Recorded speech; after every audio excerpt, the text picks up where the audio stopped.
Hello and नमस्कार दोस्तों, मैं हूँ फ्रीकी और आप देख रहे हैं आपका अपना चैनल मिस्टर फ्रीकी। तो दोस्तों, पिछले एक महीने से हमने रियल हॉरर हाउस एमिtyville की सीरीज देख रहे थे और हमने उस सीरीज में ये जाना कि इस दुनिया में बहुत से ऐसी चीज़ें हैं जिससे इंसान अभी तक वाकिफ नहीं है। लेकिन आज हम इंसान की ऐसी प्रवृत्ति के बारे में जानेंगे जिससे बहुत से लोग वाकिफ होकर भी उसका अंजाम क्या होने वाला है, उसका अंत कैसे होने वाला है, यह जानने के बावजूद उस क्षेत्र में जाते हैं।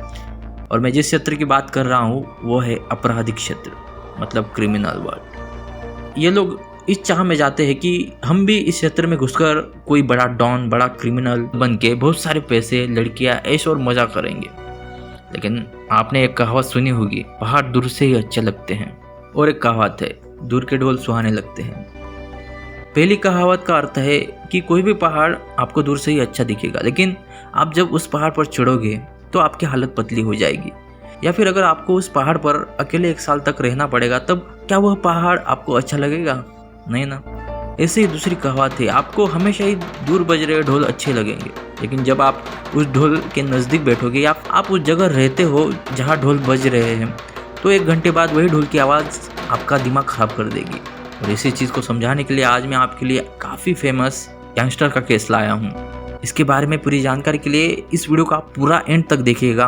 और जो लोग नए हैं, जो लोग डार्क कंटेंट देखना पसंद करते हैं, वो इस चैनल को सब्सक्राइब करिएगा जिन्होंने अभी तक सब्सक्राइब नहीं किया है, और पास रखे बेल आइकन को दबाना बिल्कुल मत भूलिएगा, क्योंकि ऐसे ही वीडियोस मैं लाता रहता हूँ।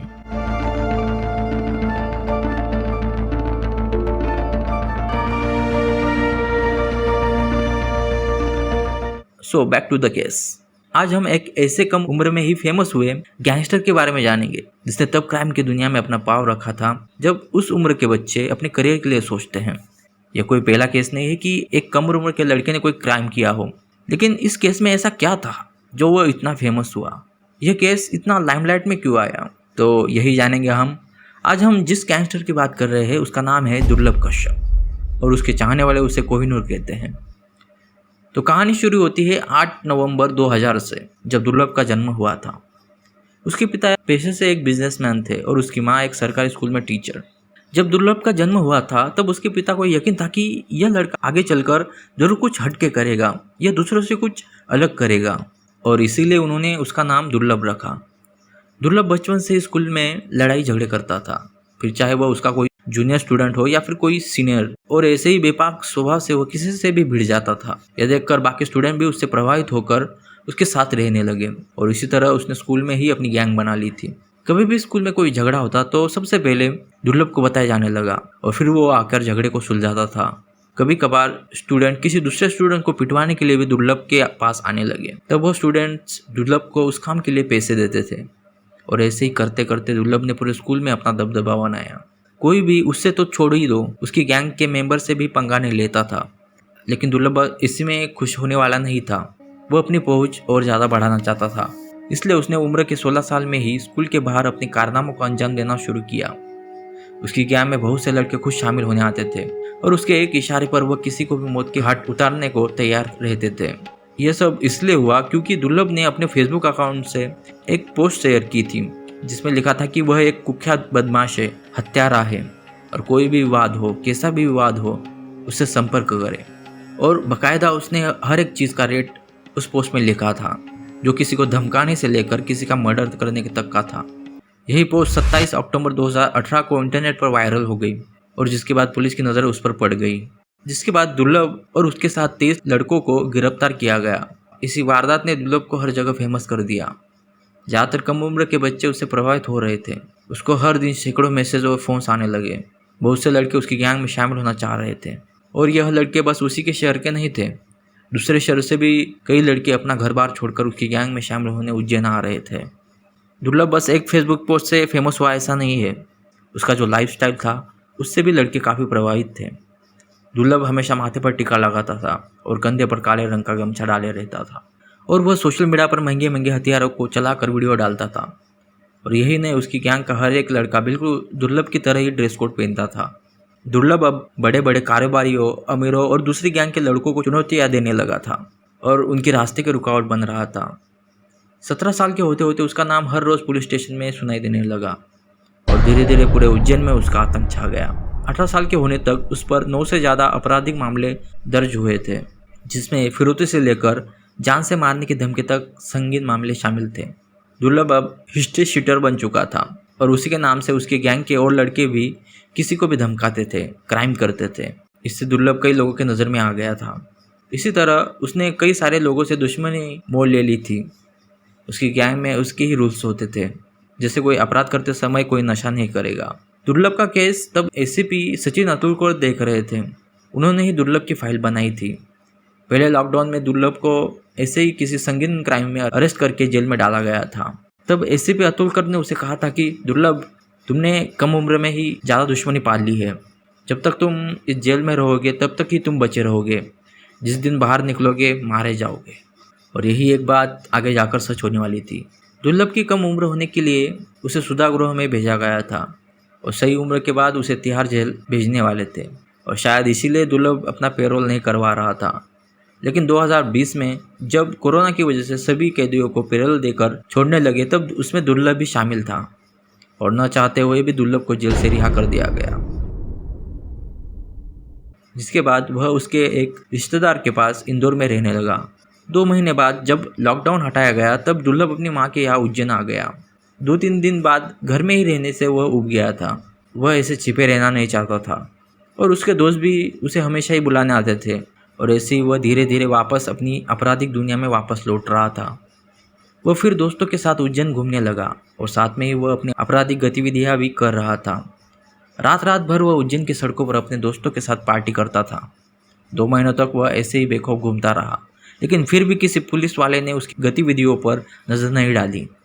एक रात ऐसे ही दुर्लभ के घर उसके 3-4 दोस्त दाल बाटी खा रहे थे। खाना खाने के बाद वह सब चाय और सिगरेट पीने के लिए पास ही के एक टपरी पर पहुंचे, जहां पर दूसरी गैंग के लड़के भी खड़े थे। जब दुर्लभ और उसके 4 दोस्त उस टपरी पर आए तब शाहनवाज, जो दूसरी गैंग से था, वह एक दूसरे को घूरने लगे और इसमें दुर्लभ की उससे कहासुनी हो गई। दुर्लभ ने तुरंत अपने पास रखी पिस्तौल से फायर कर दिया। वह गोली शाहनवाज के कंधे पर लगी और वह ज़मीन पर बैठ गया। यह देखकर शाहनवाज की गैंग के लड़कों ने अपने पास रखे हुए चाकू से दुर्लभ पर हमला कर दिया। यह देखकर दुर्लभ के वह 4 दोस्त वहाँ से भाग खड़े हुए। शाहनवाज की गैंग में तब ज़्यादा लड़के मौजूद थे, इसलिए दुर्लभ को कोई भी मौका नहीं मिला। यहाँ तक कि वह टपरी वाला अमन उर्फ भूरा भी जोर जोर से कह रहा था कि शाहनवाज भाई, इसे जान से मार दो, यह बचना नहीं चाहिए। दुर्लभ के शरीर में कुल 34 बार चाकू गोदे गए, जिसके बाद वह सभी लड़के मौके से फरार हो गए। दुर्लभ के दोस्तों ने पुलिस को इन्फॉर्म कर दिया था।